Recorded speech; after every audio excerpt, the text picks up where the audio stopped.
एक बार एक शेर था। वह एक शक्तिशाली जानवर होने के कारण जंगल का राजा था। वह एक दिन में कई जानवरों का शिकार करके खा जाता था। जंगल के अन्य सभी जानवर उससे डरते थे। वे अपने आप को जल्द ही समाप्त किए जाने के बारे में भी चिंतित थे, क्योंकि शेर व्यापक दर पर जानवरों को मार रहा था। वे सभी एक साथ मिल जाते हैं और बाघ से जानवरों का शिकार बंद करने की गुहार लगाने की योजना बनाते हैं, और वे खुद उसे रोजाना एक जानवर उपलब्ध कराएंगे।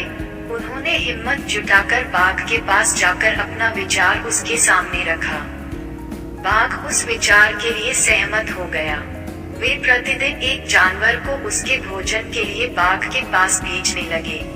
एक दिन बाघ के खाने की बारी खरगोश की थी, लेकिन वह खरगोश बहुत चालाक था और वह बाघ का भोजन नहीं बनना चाहता था।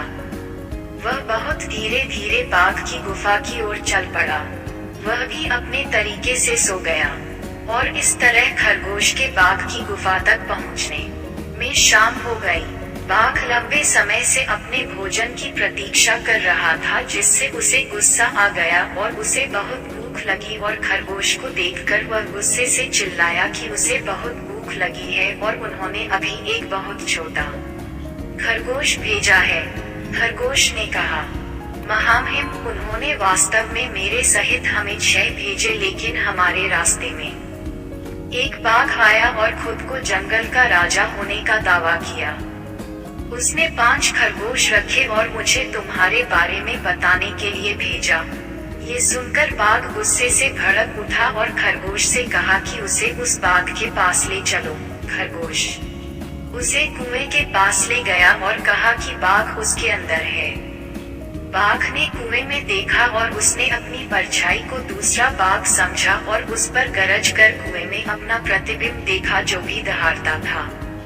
उसने सोचा कि बाघ उस पर वापस दहाड़ रहा है और उसे लड़ाई के लिए आमंत्रित कर रहा है, और इस तरह वह कुएं में कूद गया, डूब गया और मर गया। इस तरह खरगोश ने खुद को और अन्य जानवरों को बाघ के हाथों मारे जाने से बचाया। शिक्षा: समस्या पर ध्यान देने के बावजूद समाधान पर ध्यान दें।